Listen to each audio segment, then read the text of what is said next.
You're now listening to the Fullerton Unfiltered podcast. Straightforward, no nonsense business advice. Completely unfiltered. Grow your business. Grow your life. Now, here's your host, Brian Fullerton. Hey, what's going on, guys? Welcome to another episode of the Fullerton Unfiltered podcast. It's your host, Brian Fullerton here. Hey, thanks so much for joining in and listening to the podcast. I'm really excited about having you guys on here. Here's why. We have a awesome guest on the line right now with us. We have none other than the man, Jason Creel. How you doing, Jason? Good morning to you. Doing good, Brian. Good morning, and thank you for having me. I always enjoy talking with you. Dude, for sure. Well, I always get different guests onto the show, and this one is no different of being a special guest to me and an honor because Jason Creel is just a really good guy. All right, he's been around the block for a little bit doing lawn care, landscaping, and fertilizer. Huge resource in the lawn care community, as well on YouTube. And honestly, just a friend, man. We've become buds over the last 2 years or so. Just, I think we first met at GIE just off the cuff. And I was like walking out or something one night after they were shutting it down. And I bumped into Jason and his wife, Tracy, and I said, "Hey, you're like the Alabama Turf Pros, the Lawn Care Life guy on YouTube." And when you turned around, you go, "Yeah, I'm Jason," with your Southern draw. I said, "You are definitely Jason." So, but can't mask my accent. Yeah, you have a Southern boy accent, and I love it. Well, before we jump into it and we dive deep, because there's so many things that we're going to talk about with running different businesses. You've ran a couple companies, which is really unique. You've had a mowing company to like now a fertilizer company. You're on YouTube and you have live events. So there's a lot of things that I want to break down. But before we go down the rabbit hole, why don't you give everybody maybe like a 30, 60 second, maybe snapshot of where you're at today, and maybe just let people know what your business looks like right now. Yeah. So my company's Alabama Lawn Pros. I'm just north of Birmingham, Alabama, for those of you that's been through that area.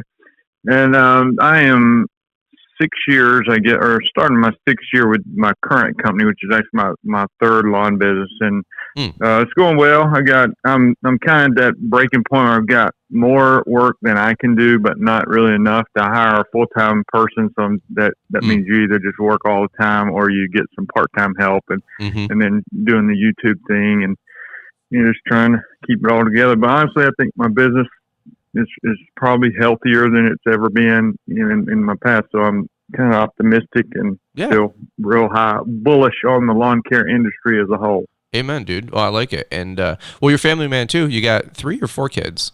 We got 4, 3 girls and a boy, and they keep us busy from age 3 to 9. So we chase them around too. Wow, man, you're you're busy. It's easy for me to jump on the phone and do a podcast or make a YouTube video. It's just Liz and I right now, right?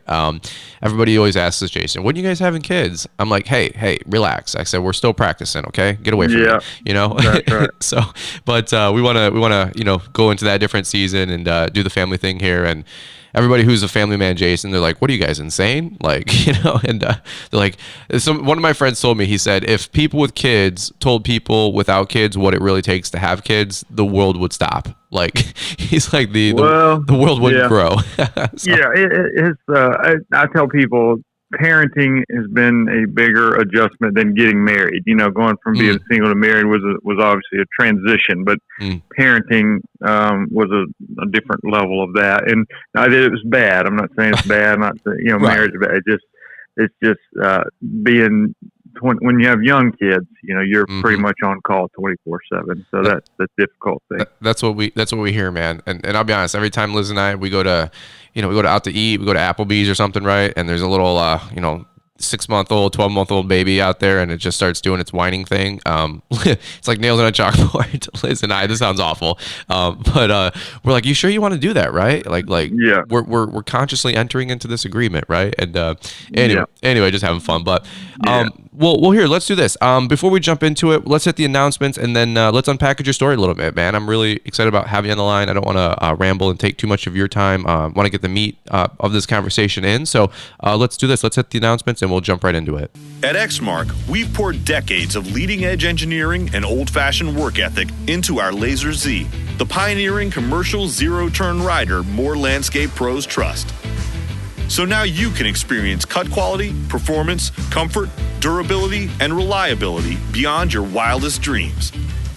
Stop by your local dealer or visit xmark.com to experience an Xmark Laser Z and the attractive financing offers available now. All right, so I want to take it back a little bit because a lot of folks know you know Jason from YouTube and in your live event, the Lawn Care Life live event, but I would argue that, probably the other half of the audience doesn't know your whole story, and I don't know if I truly know the whole story. But your come up is a little different. Like I think you've had multiple different businesses, right, in a couple different areas, and you, like you said earlier, you were once a mowing business. Now doing a lot with fertilizer and turf control. So maybe can you take us back for 4 or 5 minutes and just maybe give us the story of your come up and how you got started in the green industry? Because I'm sure there's a unique story there.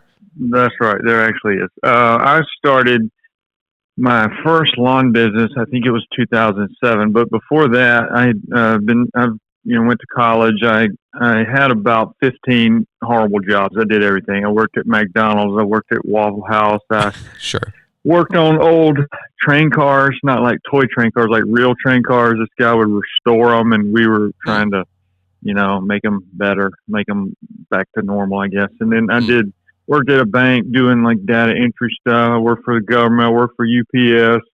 I worked killing termites one time for a pest control company.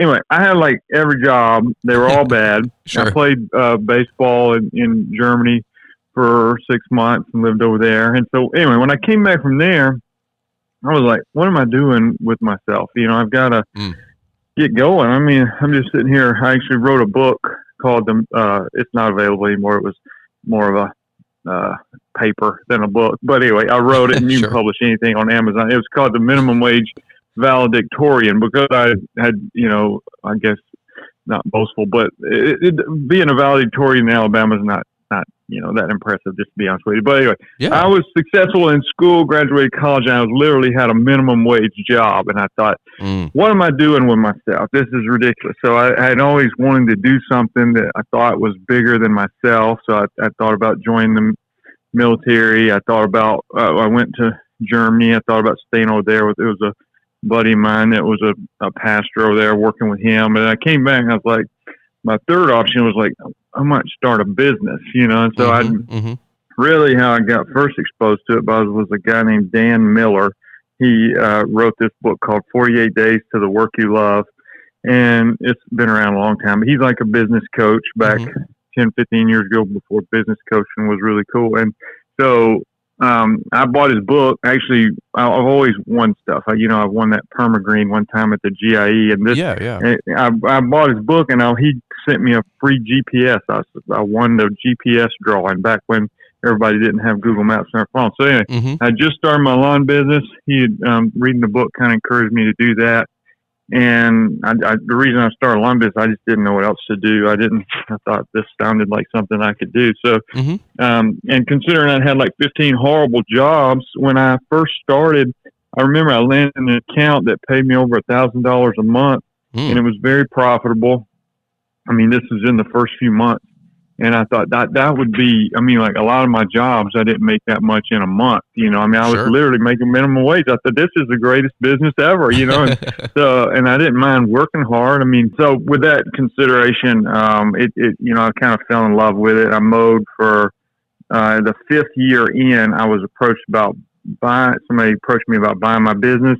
I wasn't necessarily looking to sell, but we worked in an agreement. I sold that business. I had a non-compete agreement. So I transitioned to a very small area that the non-compete was not in. I kept basically 20 customers, and I did that for 2 years more, and simultaneously tried to start a coupon book fundraising company that you'd sell in schools. I thought it was the greatest idea ever. I worked on it for a year. I might have broke even, which, if you spend a year doing something and you break even, you basically went backwards. So a lot of the money I made selling my business, I lost in the coupon book venture. I tell people, before you ever start a coupon book business, please come talk to me, because it just did not work out, and I'm bitter. I would rather pay full price now for stuff than use coupons, because I'm so bitter at coupons. Not like the really Valpak stuff, right, or something like that. That's right. I still use coupons, but I'm just it was a fail,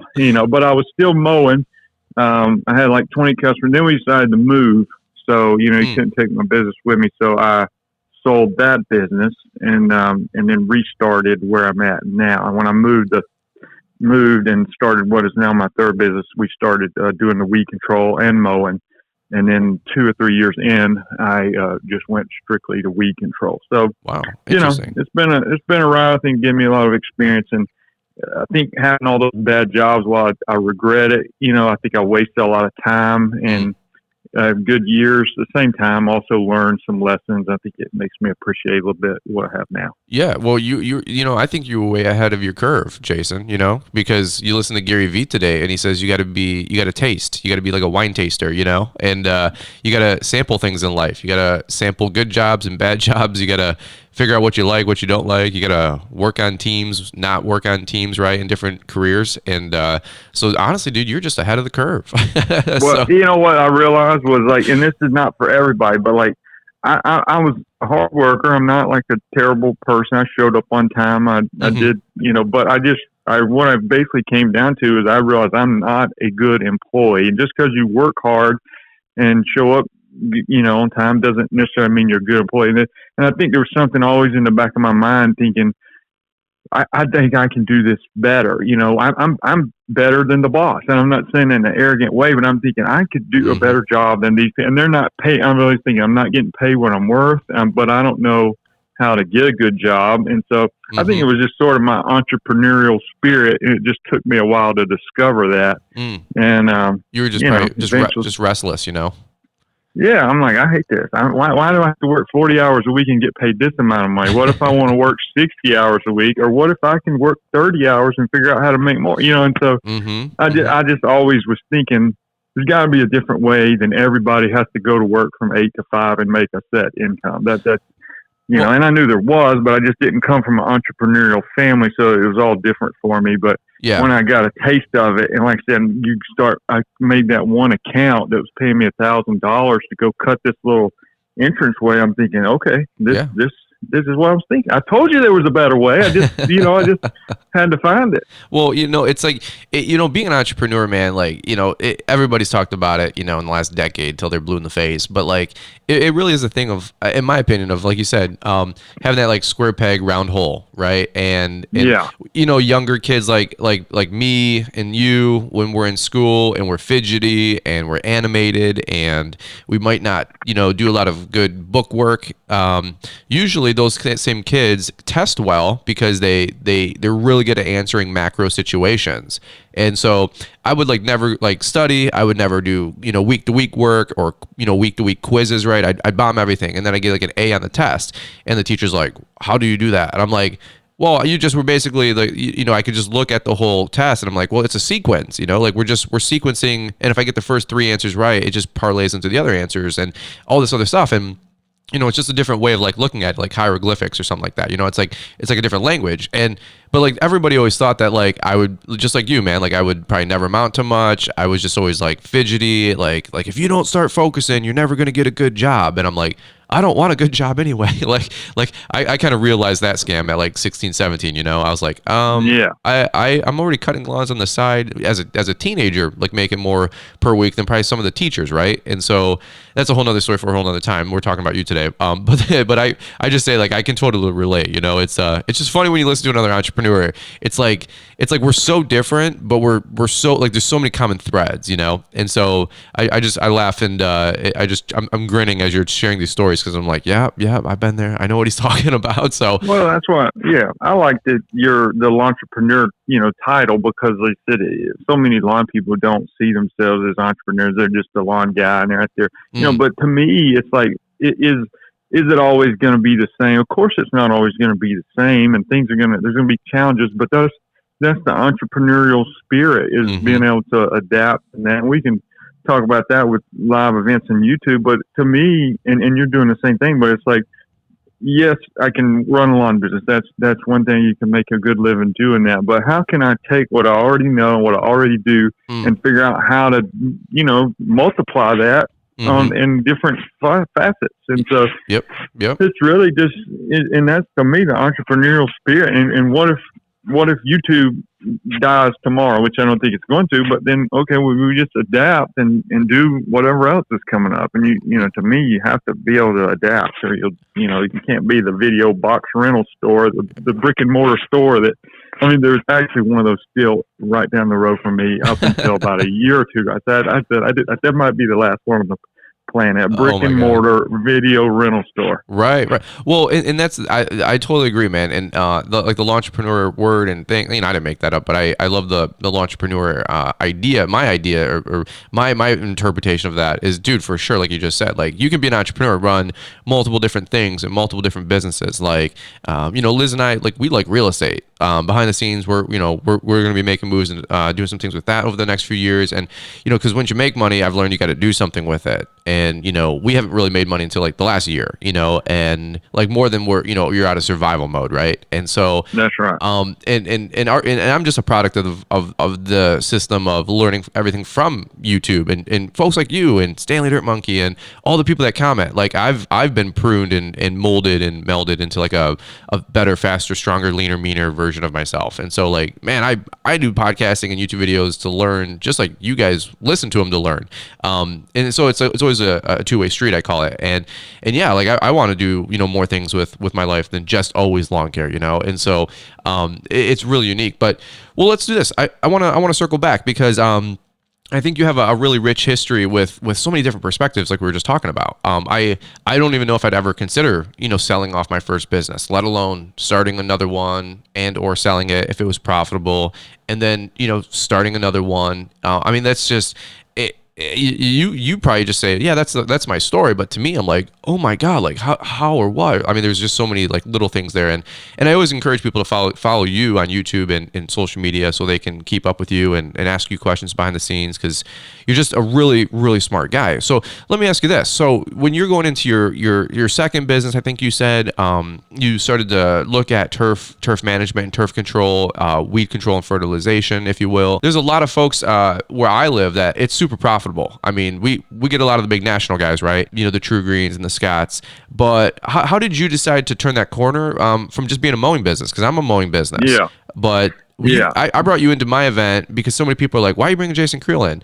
And I said, because it seems like the natural evolution for a lawn care mowing guy to go into two different things for the big tickets. It's high profit margins and fertilizer, potentially, and then brick pavers and patios. And that's why we had Caleb Allman in, right? And so you did just a banger job at my live event. And let's plan it here for like 5 or 10 minutes if you want, because I want to hear your thought process about fertilizer and weed control and how you got into that or what you saw in it, when you once were a mowing guy. Yeah. So 3 businesses. The first 2 were mowing. Only then I moved. I started third one. I was mowing and spraying. So what had happened to me, it's intimidating for a lot of people, and it was intimidating for me. I'm thinking, I want to do that, but and a lot of mowing people know some of the terminology. I get the mowing guys come up to me and they say, "Are you going to spray a pre-emergent or?" But I don't think they actually know what they're talking about. They just have heard some of the terms, Yep. And that was me. I kind of had an idea of what those guys did, but I didn't really understand it. But I was fortunate to have a friend who had been in the business for a really long time, and his company had sold. And so when I moved, I lost touch with him for a few years. I called him. I said, "Hey, I'm thinking about moving and to a different area, and I'm going to start lawn care again. I'm going to be mowing lawns, but I was thinking about also getting into the weed control thing." I said, "Would you, help me?" And of course, he was more than helpful to and continues to help me. But it's one of those deals where it is intimidating, but it's not as scary as people make it out to be. But it's hard to just like pick up a book and say, "Oh, I'm going to read this book and now I'm going to know exactly how to go treat lawns." And it's also very regional. The weeds that you have in your area are different than the weeds I have, and the grass types are different, and the weather is different. So even if you have the same grass, the timing of application, so it makes it challenging. But me having somebody help me, and I just wanted to continue to develop. I just thought, not that I was bored with mowing lawns, but I just wanted to improve myself as a lawn care person. I wanted to know how to make a yard look really good and not just get out there and mow it, which I knew how to do. So it was something personal for me. I wasn't really scared of getting a license and things like that. And that's different in different states too. Alabama, we're fairly, we're not a big government state down here, so we have a little bit less rules than maybe Sure. some other states do. So anyway, when I had somebody help me, be willing to help me, we just started. He told me I had a little bit of money again. I didn't lose all my money in the coupon book venture, so I had a little bit of money to start, get my spray tank, and began talking to the guy who's kind of my mentor, and he put me together a program, and basically what you have to do, you just need somebody to kind of tell you what to do at first. He's like, okay, you need to put this in the tank, and you need to spray it at this time of year. And then after a while, you begin to sort of understand it. I mean, it's almost like a foreign language that you have to be immersed in, and then it starts to make sense, And so now, because I remember one of the biggest, I was terrified when I had to go give a quote to somebody. I'm thinking, I can measure the yard and I can look at this pricing chart and give them a price. But what if they ask me a question? Like, well, what is this? Well, why are you putting this? And I didn't want to tell them I'm putting that on your yard because that's what the other guy told me to do. I had no idea why I was doing it. That doesn't and that work. might be a little bit scary. Yeah. But anyway, you get over that, and eventually now, as you do it a while, I mean, the questions are almost always the same. It's the same questions. So. Well, it's funny because the only reason I ask is as well as because I know a lot of folks branch into it, like I was talking about, alluding to, and it can be really profitable. But it's funny because I used to work at True Green, a decade ago, and man, I had no idea what I was doing there. I got laid off from my Little Caesars store manager job, and I applied at the first thing that said manager on the list, right? Back in the day at like Monster.com. Yeah. And so I walk in there, and the guy's like, "Well, we'll pay you $11.55 an hour." And what do you know about fertilizer? I'm like, nothing, but $11.55 an hour sounds good to me. Yeah, I needed to pay my bills, right? And dude, like I remember the next day, man, we were in there, Jason, and you had the huge, warehouse with the big. I mean, they had 10,000 gallon tanks, under roof. One was like the water fill, one was the pure fertilizer, concentrate, and they batch it and dilute it, and we'd fill it up in the tanks, and they're like, grab that hose, and it's like a fire hose, with a cool quick release valves, and I'm like, filling up these tanker trucks. You just imagine the scene, everything's like wet and dripping fertilizer, and like it just, I don't know, it was a little sketch, and I'm working with these chemicals, and I'd walk over with one hose to fill up the main fert, and they're like, all right, cool, and then they put this down, and then they're like, yeah, on your service route today, you have 3 of these customers, and you need this product. I'm like, okay, and I'd go get the little backpack sprayer or my little push spreader, right, for these little niche things, and they're like, yeah, don't touch that, don't let that touch you, and I'm like, what? And like, yeah, that'll burn or whatever, and I'm like, what? And like, yeah, don't sniff this one. Make sure you're in a ventilated area when you pour this or you do that. And I'm like, what? Like, what are you talking about? And I don't even know these I mean, like, I remember all these buzzwords and these codes and, 1203 and, 2117.9, and I'm like, what? I literally was learning a foreign language, like you said. And yeah, and I enjoyed working at True Green. I learned a lot about sales and routes and being organized. But I just knew I didn't want to do fertilizer because I just didn't like the chemicals, to be honest. Yeah. But so did you feel like it was a better venture for you compared to mowing? Because a lot of guys listening to this are going to be mowing guys. A lot of hardscaping too and landscapers. Yeah. But what's been your perspective now doing it for 5 or 6 years, like you were saying? Yeah, and I talked to a lot of people about that because people that have followed me on the internet, they followed my journey, and I still talk a lot about mowing because I've got experience doing that. But for me personally, I try not to make like a hard line saying this is better than that. I mean, I've heard people say that, but it to me is some of it's personality. I mean, but like I tell people, the largest company in my state is on one of these top 100 lists.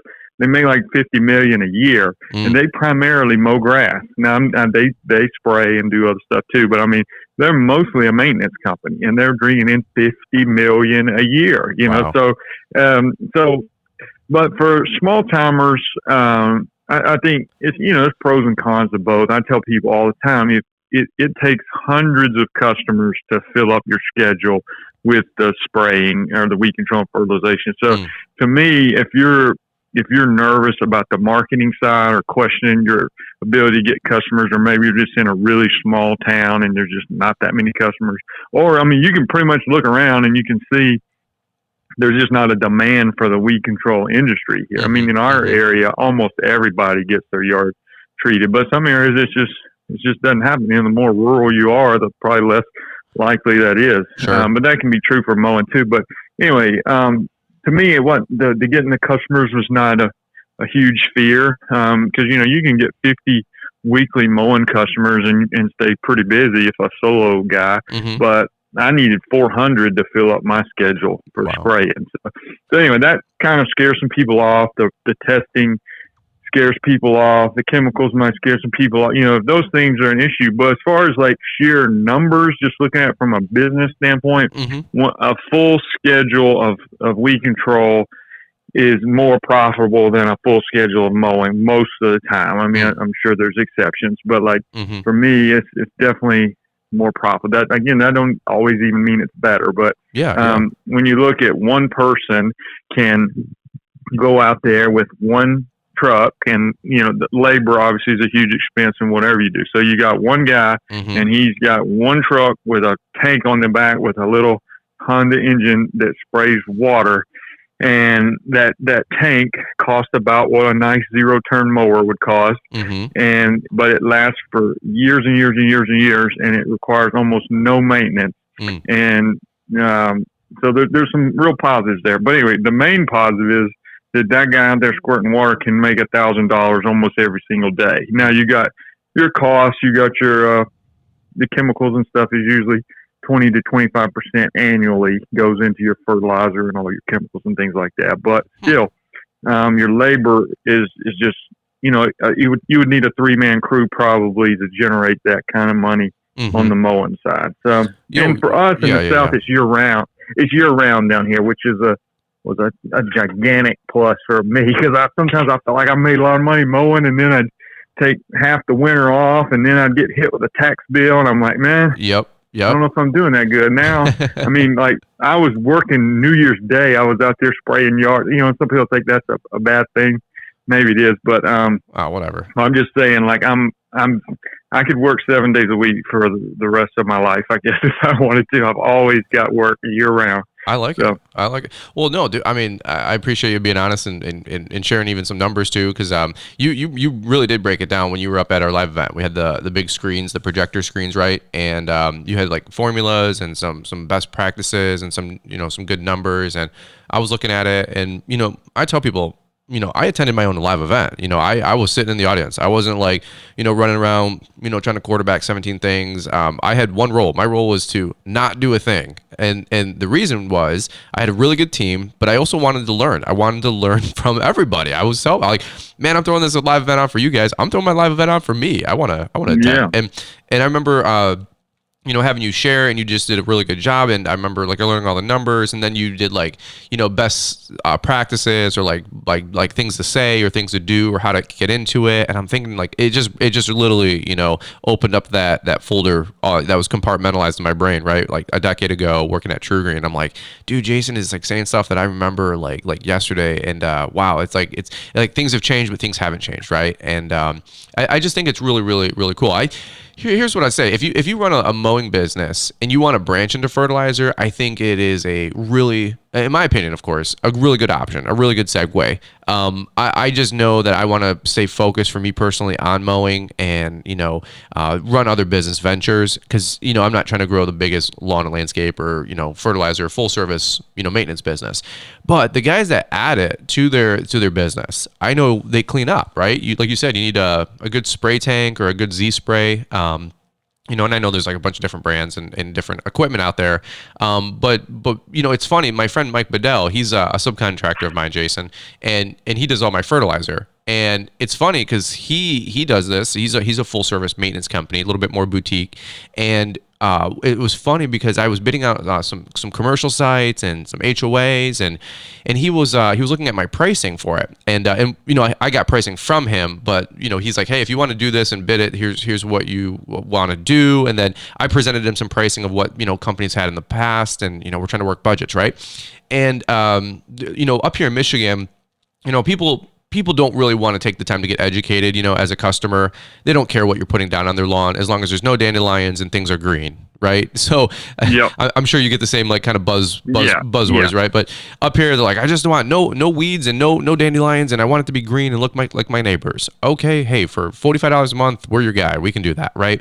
But it was funny because Bedell was looking at my numbers on some of my bids, and we were fertilizing a site that was like $700 per month on the fertilizer, and it was like an all and I don't know all the chemical makeup, so work with me here, but 1 month it was like this was in the batch, and then the second month Bedell's like getting technical with me, and it's like it's this and this, and then 1 month it's just fertilizer, then the next and then he goes, wait a minute, so you get the same price for everything for 6 months? I go, yeah. I go, they just want to do, that's how they budget, dude, for the HOA.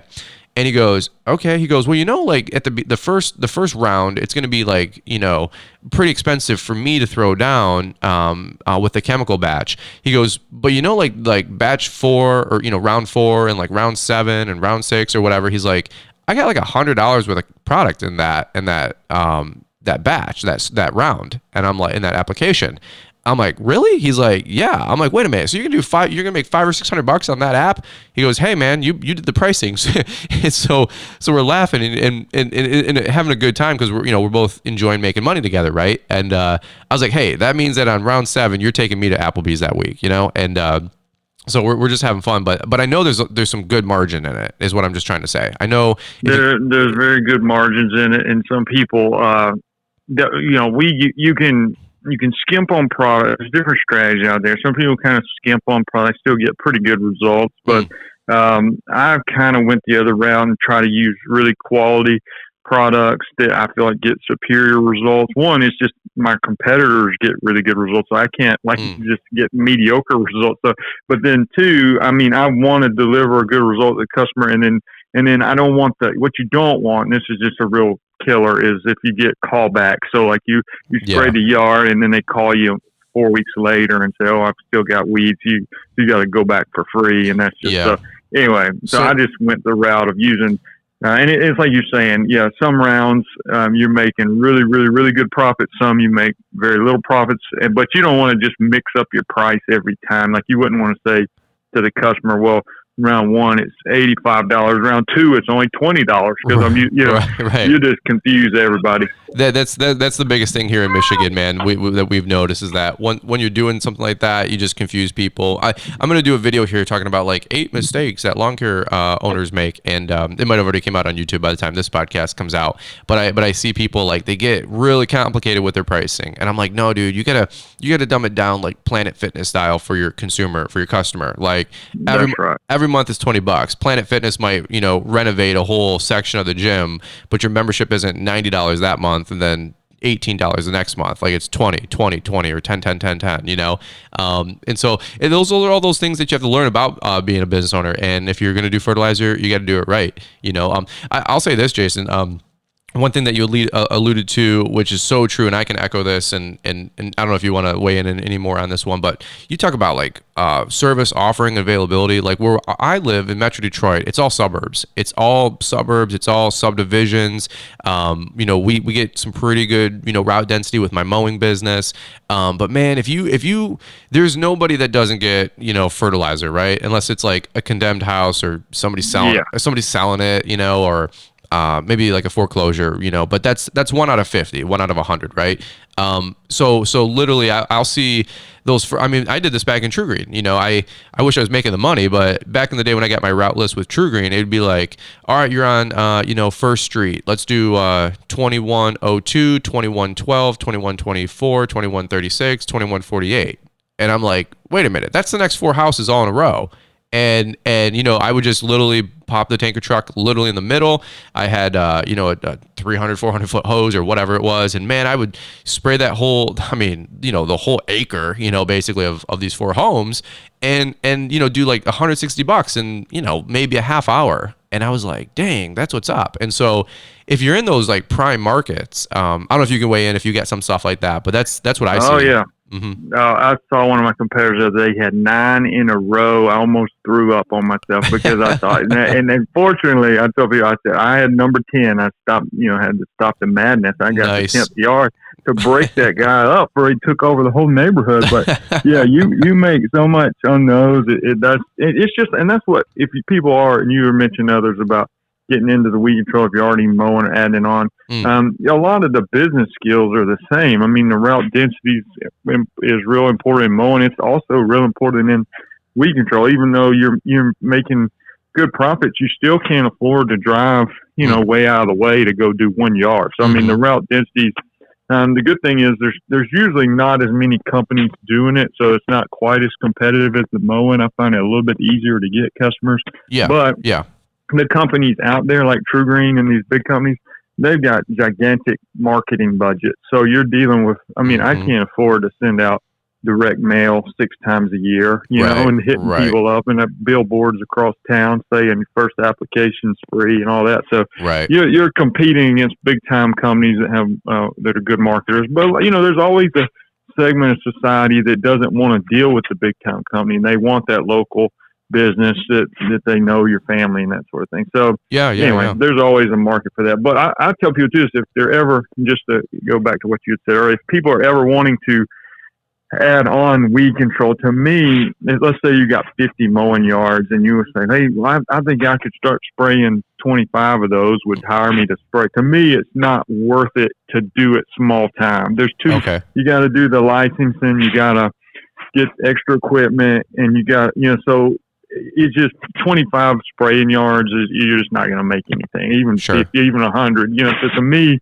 unless you're going to like get a little bit serious about it, and you know, if you just want to say, well, I'm just going to throw a little bit of fertilizer out there in the summer, but honestly, most people don't want that. They want to be on a full program and keep the weeds out. So I tell people, don't just, you know, it's just not worth it to me to add us a little bit on. Yeah, it's one of those things where same thing, like, you know, where we live, you know, like I said, it's all subdivisions. It's not hard to be like, you know, in one town or one city. And if you got, you know, 200, you know, mowing clients where we live, I mean, I'm telling you straight up, there's probably 90% of them have fertilizer, you know, and or fert control service. You know, they have a Scott's, they have a True Green, and and I'll see those guys go through, man, and they, you know, they do what we do. You know, they're smart. They need to make money. They run, you know, razor thin margins, like you were saying, because I've always said, and this isn't a dig, but I've always said, like, this, like, True Green's a sales company that masquerades as a fertilizer company.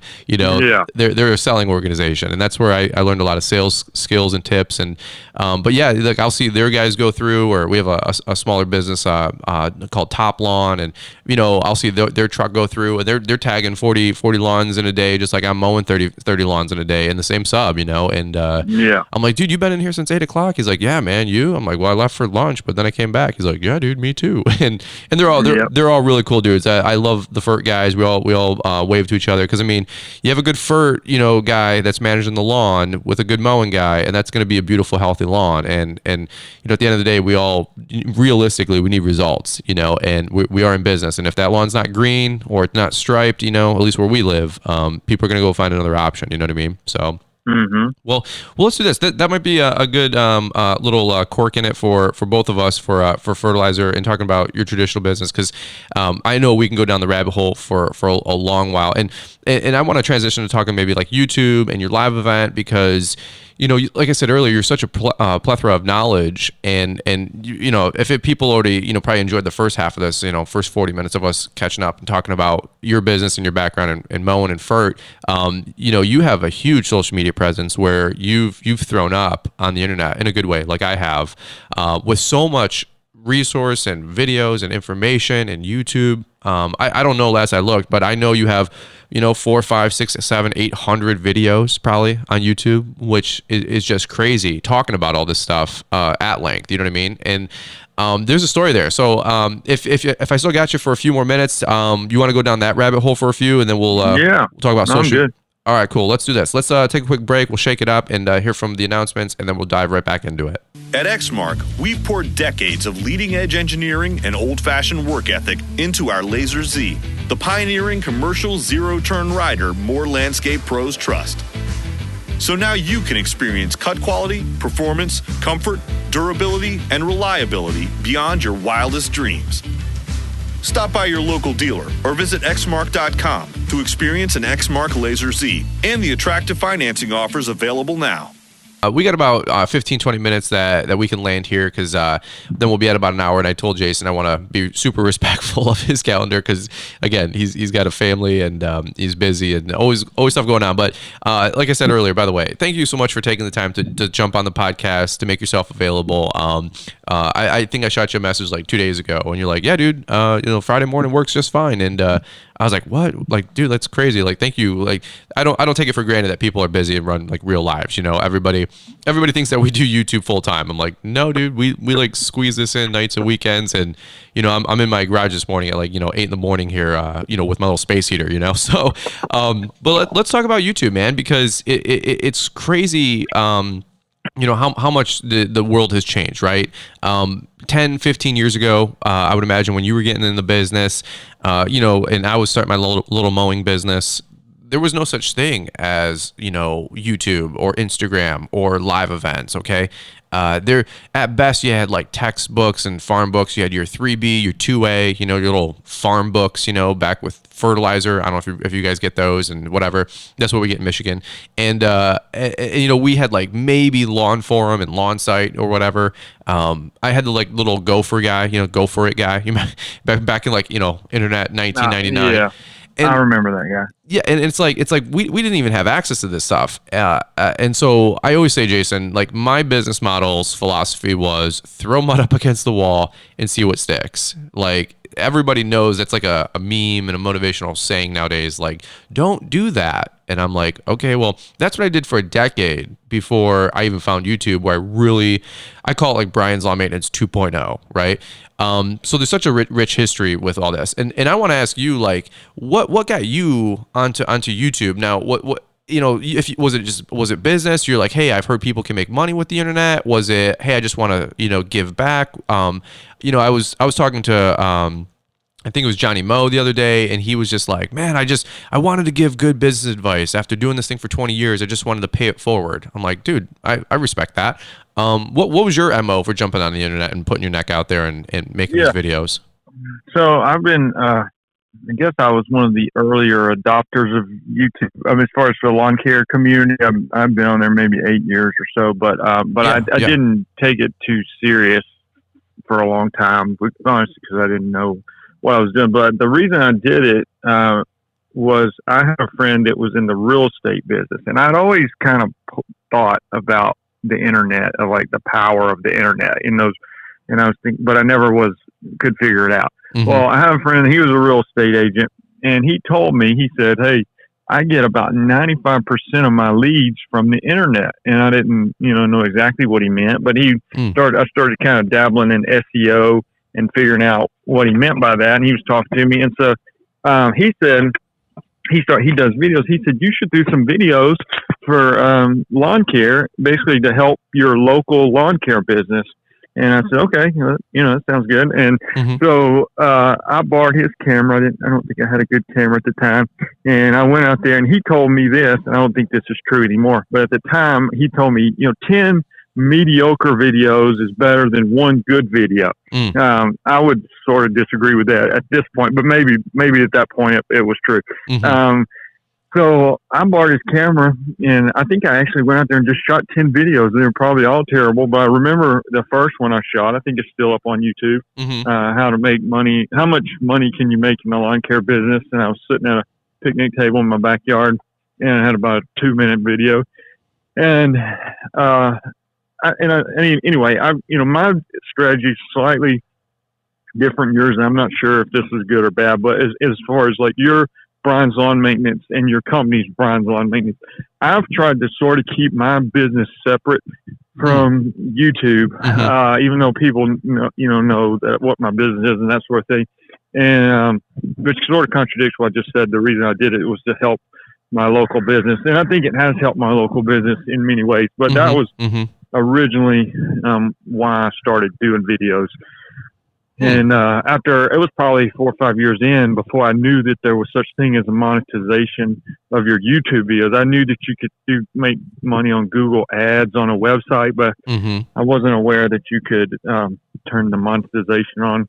And I did that, and I started getting like $2 or $3 a day, and I was like, hey, I just got $2 and I didn't do anything, Right. So anyway, I guess after that I started looking at it somewhat as a business, but that's, it's not all about the money for sure. Yeah. To me, I respect the lawn guys that are on YouTube, and I think you fall in this category, that have a legit lawn business. I appreciate that, and I tell people all the time, yes, I'm trying to grow my YouTube channel and online presence, and that's a lot of good opportunities. But at the same time, I genuinely believe in my local lawn business as well, and I'm trying to grow that, and I think that's also a good opportunity. So I'm trying to do both simultaneously. Yeah, dude, amen. I mean, I'm definitely in that boat with you, where you're saying, I everything that I own, that I have, or anything that's like finance, it all gets paid out of the lawn care business, and our lifestyle's all from our lawn care business. Like anything that I made from YouTube, I literally just throw it in a checking account, and in fact, it was at another bank until we had to like restructure some things, and they didn't have a charter for where I set up my new bank, or my new accounts, and meaning like it was so out of sight, out of mind. Like I don't even look at it, don't even care, don't even know what's in it. I don't even check it. Now I see it because it's at a glance with my new online banking, since it merged over. But it was never, we never did YouTube to like make money. In fact, I joke, and I've joked about this on a lot of other podcasts. Like if you're doing YouTube to make money, and you can make a killing doing YouTube. I don't know if you're going to do it in lawn care YouTube. You can make probably a couple $100, a couple $1,000, but you're not going to make, like Logan Paul money and, David Dobrik money.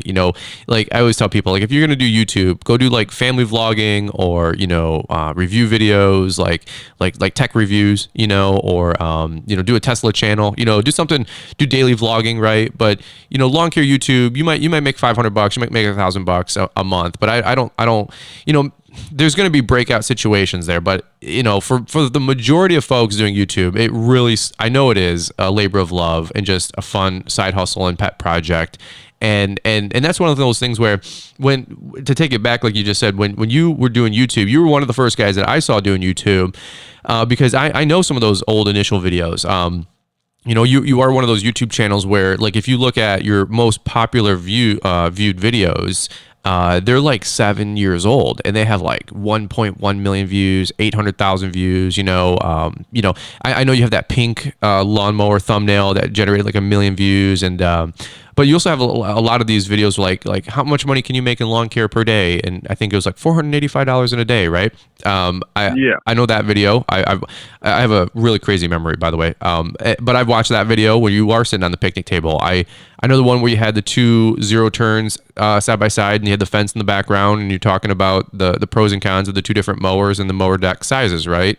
And as remedial as they are today, right, by today's standards, they were like some pretty cool breakout, awesome videos that were super helpful 5 years ago for me, 4 years ago for me, and I was scouring the internet for all that stuff, and I'm like, well, and then I somehow decided, like I always joke, I decided to make YouTube videos. I don't know why. I just started putting a couple out there of my own equipment, and just kind of got caught up in the momentum and the fun of making videos and engaging in the community with all of those folks that have fun with it and participate, So where are things now with your YouTube channel? Because it's been, like you said, 7 or 8 years. I know you have a huge following and I don't know your numbers. I don't get that lost in the weeds with it, but where are you at today, and what's your passion today with doing YouTube and making videos for everyone? Well, I think, it's funny you mentioned some things about the older videos. Some of those, they're terrible. I think some of my videos are terrible, but they get so many views. I think sometimes some, but just because they're old, and maybe YouTube in some ways they favor brand new videos, but then sometimes they also favor older videos. Sure. So, I think that was one advantage, starting a little bit early. But anyway, I'm thinking, I know it's terrible. I'm not taking them down for nothing. I'm not even going to change the horrible thumbnail or anything about it. I'm just leaving it just like it is because, Smart. Whatever. It's historical, if nothing else. But, so for me, again, I'm trying to just become more efficient in everything I do and with my business and with YouTube. And I'm desperately trying to go to a 4-day work week on my local business. But I'm trying to grow at the same time, which means bringing in people and training people and that sort of thing. So if I can get to a 4-day work week and just have one day to do internet stuff, that will make a huge difference because, I'm just squeezing everything in because my business is very demanding. But what I'm wanting to do, because it is time consuming, and I do think how to have a strategy with it, how to, what is most helpful. And honestly, I think as I've been on there longer, there's just a lot of YouTube channels out there now, and which is not a bad thing. But I'm thinking, what can I do that offers value and is a little bit different? And I think in some ways I've become kind of the weed control business person. Totally. Because there's the weed control homeowner people that are out there, Alan Hain and those guys. And there's a growing number of those. And there's lots of guys that are mowing and doing lawn business, but there's really not that many people that are doing weed control as a business that are on YouTube. I know Matt Martin is one that does some things in meat. So anyway, I think I have a little bit of a niche there that I can offer value and still talk about mowing and still give business advice. But I think that's kind of the direction I'm wanting to go, just because I feel like it's an opportunity. Just like if I was running a lawn business and I saw that, hey, there's nobody doing this one thing. What if I was the only guy doing aeration in my area? I felt like I couldn't rack up, so I think anyway, that's kind of what I'm thinking. I would echo that, dude. I get questions all the time about weed control fertilization, and I'm like, go talk to my friend Mike. But if you want, but I don't want to overwhelm him because he's not trying to build a social media presence necessarily like I am or you are, right? But he's a plethora of information. So I'm like, hey, if you get time with him, like if he gets time to call you, like or shoot you a DM on Instagram, hey, he's one of your guys because he just knows a lot about it. And I only know so many people, but honestly, like I said, 95% of the time I'm recommending you or you as well. I'm like, look, go watch Jason Creel. I said Jason Creel, he's doing warm season grasses. I know he knows a lot about cool season grasses. Go watch his YouTube videos. He's got 600, 800, I don't even know, 500 plus videos probably. And more than half of them, I would bet you, are about weed control, fertilization, let alone how to start a business, And so you are, to me, the go-to guy for fertilizer. Now, totally, I agree. I like the Alan Hain lawn care nuts and the Ryan Knorr. We're gonna have Ryan Knorr on the podcast eventually. Like homeowner guys, and even as a contractor, like you can't be ignorant or tune guys like that out because they're really smart. They know a lot, and now they're not doing it as a business, but they're really good at knowing their products and their chemicals and they nerd out about it. And so I love listening to the homeowner guys. I love listening to the residential guys. And I know YouTube like really silos out, promoting those videos to contractors and contractors to homeowners. I've noticed a huge disparity, like that people stay in their lane, which is smart by the algorithm, but not smart on education if you're even a contractor, because some of my favorite videos are the old Alan Hain videos, and Alan Hain's going to be a guest on the show here, and just seriously amazing dude, obviously. Well, let me ask you this. So you jump on YouTube, you're doing your own thing, you're helping people out, you're giving back, and I know you would echo that it's a two-way street. I'm sure all the comments have helped you, question your business in a good way and reevaluate things and dial it in, right? It's something that you've done the last maybe 2 years now. It might have even been longer, but I know at least 2 because I was at one, and then you just had another one that I couldn't make. But you have branched into doing some live events. The Lawn Care Life Conference, which has just been an overwhelming success the last 2 years that I know it's been around. Where did that come from? And maybe can you give everybody the macro on that? Because this is another huge resource that's available to folks if they want to go deep, with learning the lawn and landscape industry. Yeah. So this was we just did it January 23rd and 24th of 2020 was our third one. So we did the first one. It was just me and one other guy talking, and it was just a 1 day thing, and it was fine. And then the second day I tried to ramp it up and make it bigger. And I thought, if I'm going to do it again, I'm going to do it bigger. So we tried to do a two-day event. And that was based on some of the feedback I had got. Some people said, okay, if we're going to drive that far, we want to stay 2 days. Sure. I don't know. I sometimes I still wonder if that's smart because it's hard to keep momentum for 2 days. The first day is real exciting, and the second day it's kind of like, I'm ready to go home kind of thing. But sure.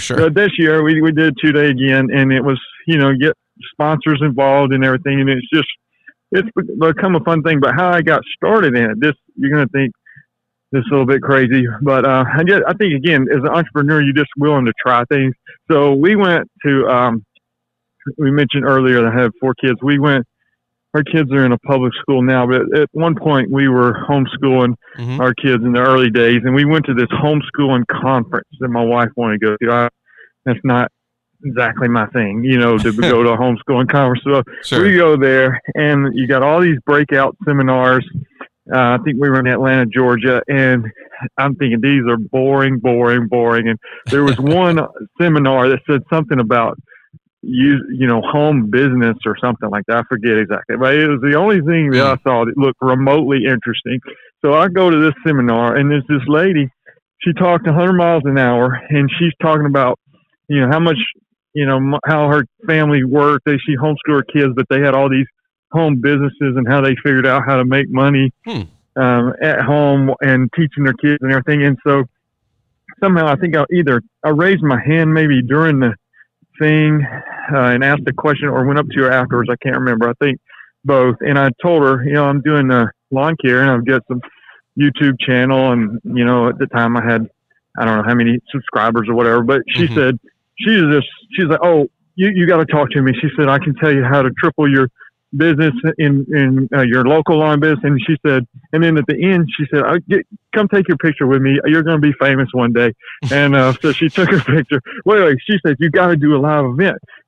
She does live events. And she said, I'll help you do it. And anyway, I've actually kept in touch with her. I emailed her the other day, invited her to mine, but she wasn't able to come. But she said, Jason, I'm so proud of you, and just very positive about everything. And but that's how I kind of got started. And now you're famous. Yeah, I tell people, there's this crazy homeschool lady that talked real fast, and she told me, I guess everybody talks fast compared to me, but she said she's the one that talked me into doing a live event, so I did it. Well, dude, your event was just so much fun. Here's the deal. To me personally, like I'm an event junkie. Okay, like I like just going to things. I don't know why. Like I was at the Techo Block event, learning about brick pavers and outdoor living spaces and all that mess.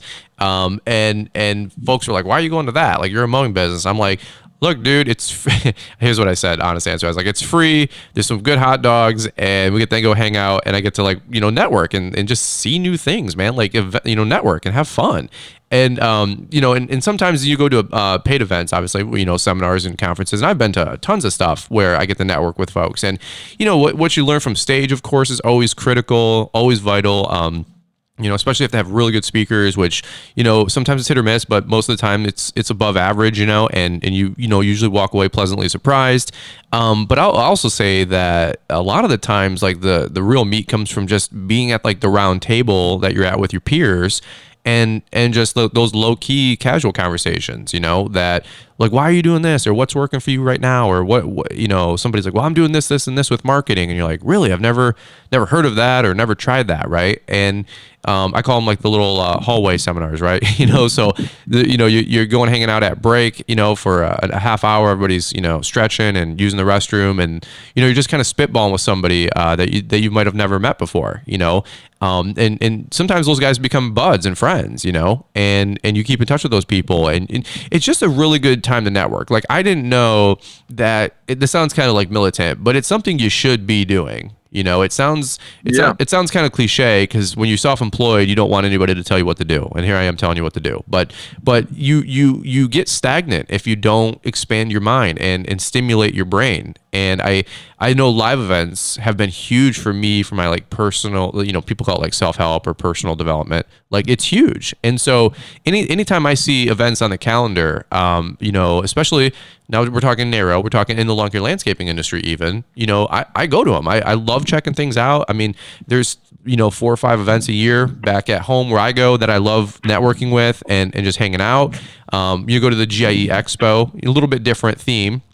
But the same thing. I go there. I go to the events within the events, and I love hanging out and talking and networking with people. So, your event. Why don't you give everybody like a quick snapshot? Your event, you just did it about a week and a half ago. So by the time this comes out, it might be a month or two later. Yeah. But you're probably going to do another one in the future. And if whether you want to make the commitment, you know, flying in from like, you know, Minnesota, you know, Pennsylvania, Michigan, down to Alabama, that's one commitment. But if you're within 3-4 hours, I mean, you should be there. You know, I'm just going to be straight up. Like, you had some heavy hitters this year too, man. So why don't you let everybody know what's the idea behind it? What's the value prop, if you will, and who'd you even have? Because you had some good speakers. Yeah, we had a great time. I think if I want to comment on what you said real quick about the networking, like I sent out a post-event survey and asked people why they came or why they would come back, and it was interesting.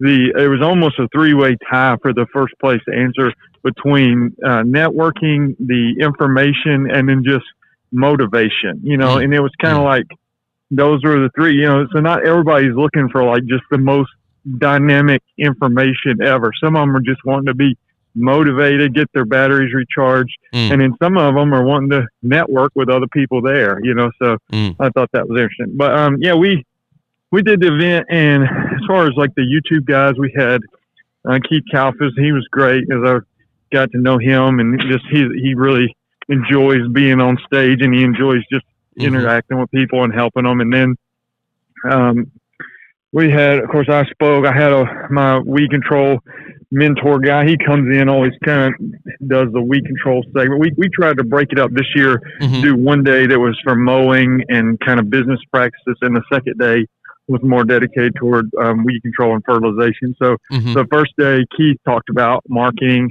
at the end of the day, and then the second day, I had Alan Hain talk about marketing from a different perspective, but he was more gearing it toward weed control people. So, you know, most people stay both days. Some people came one day, some people came the second day. So, and then we had had like one guy who talked about dealing with millennials in the workforce. I had one guy that was a small business coach, and he called it, I thought it was an interesting topic, but it was basically how to turn your business into an asset instead of an ATM machine. And the idea was most people I go to my business, I work at it, and it gives me money. But how do you actually build it into a long-term asset that can be sold one day or can give you money even if you're not actively working in it, you know? So I thought that was challenging, but that's cool.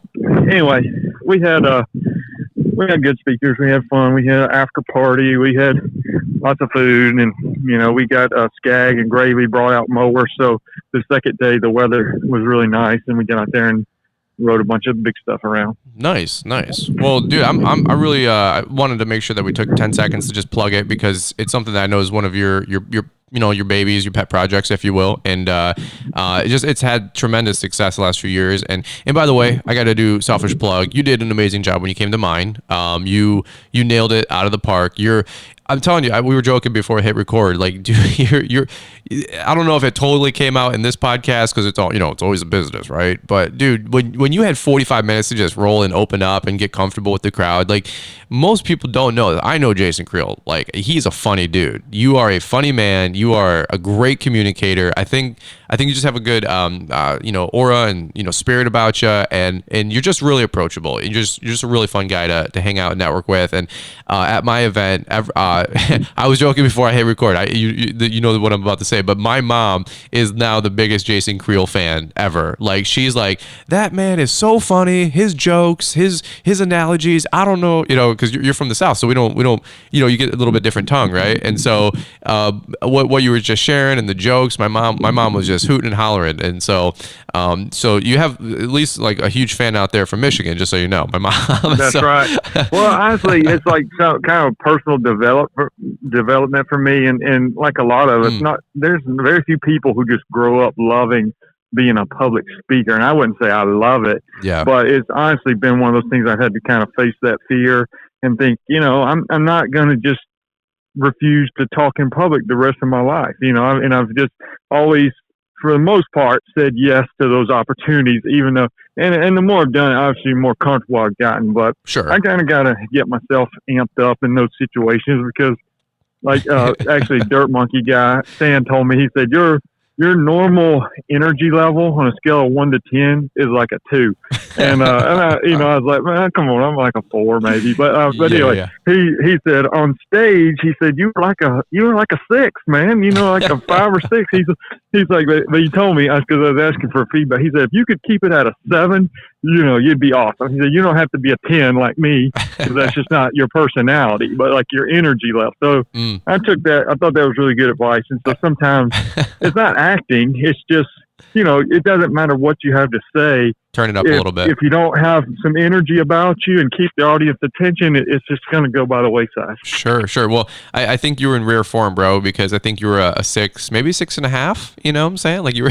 Yeah, and that's kind of peaking for me, to be honest. Yeah. Well, I'm it's so funny because when I was down at your event, that's when I got the first gleam. With you being funny, because you're on home turf, right? At your event last year, and I was like, oh my god, like Jason Creel is like way funny. I'm like laughing. I'm at the front table. I'm just laughing at all your jokes, and I'm like, why isn't everybody else like laughing as much? I'm like I just felt like is this the same guy, or is this like a doppelganger thing going on here? And I did listen to the podcast where you were telling that story about Stan telling you that, like, hey, bump it up a notch or two, and, that's right. I was like, that does sound like something Stan would say, and B, that Jason, something about Jason, which was pretty funny, respectfully accurate. And but no, you did a banger job up at our live event. And I just say thanks again for taking time out of your calendar to come on up there and do the whole deal. So well that's pretty much probably what we can get into on this one, man. It's already an hour, believe it or not. I always prep the guests on the show. I'm like, man, an hour feels like 5 minutes, and it goes quick. So I just want to say, honestly, thanks for taking the time to jump on the podcast. Hey, before we sign off, where can people find you? Shame on me if I don't plug your socials, but no, it's fine. Where can people find more Jason Creel? So I'm mostly active on YouTube. I haven't quite gotten the hang of everything else. So YouTube, I'm Lawn Care Life, and then at the Instagram, I'm the Lawn Care Life, and that's, I guess, my second most active thing, but a far distant second. And I have on a website for email and stuff. It's lawncarelife.com. So but cool. Anyway, YouTube is by far where I try to put out the most information. Okay, cool. And if people want to get more info on your live event when it does come around, when is that a website, or you probably post on YouTube as well announcing it? Yeah, I mean, I just actually took the page down off the Lawn Care Life website, but sure. But yeah, I would put it on. I would say YouTube is going to be the best thing. If we do it again, which we probably will, but it would most likely be in January. That's kind of a downtime. Cool. Best time for me to pull it off. So I love it, brother. I love it. Well, hey, we'll appreciate you taking the time to be on the show as a family guy, and just everything you got, all your commitments. And I know it's not easy to kind of line up calendars. We're doing this bright and early, actually, and you're another time zone west, so you're an hour earlier than even I am. So I know you're still getting your first cup of coffee in. So thanks for taking the Jason Creel at a 2.5 and bringing it to a 6 on the podcast. hey, that's me. Thanks a lot, Brian. I really really enjoyed it. Love it. All right, guys. Well, hey, thanks so much for listening to the podcast. If you guys enjoyed it, you know the deal. Hit a big 5 on the review. We super appreciate that. And if you didn't like it, hit a 5-star review. It really helps us out, and it just helps the algorithm and helps us promote the podcast. So, guys, that's it. That's another episode of Fullerton Unfiltered. We'll look forward to talking to you guys and hearing from you guys on the next one. Thanks for taking the time to listen to the Fullerton Unfiltered podcast with Brian Fullerton. We hope you enjoyed this production. If so, please consider leaving us a 5-star review for the show. While the techniques and ideas presented here are designed to help you grow a more successful and profitable business, no one can guarantee these results for you. We want to emphasize that entrepreneurship is not easy, and the ideas presented here are just the opinions of Brian Fullerton and his respective guests. No one can guarantee success for you. That being said, we hope the ideas presented here help you and motivate you to go on out there and crush it with your own business. Fullerton Unfiltered Podcast. Thanks for listening, and we hope to see you on the next episode.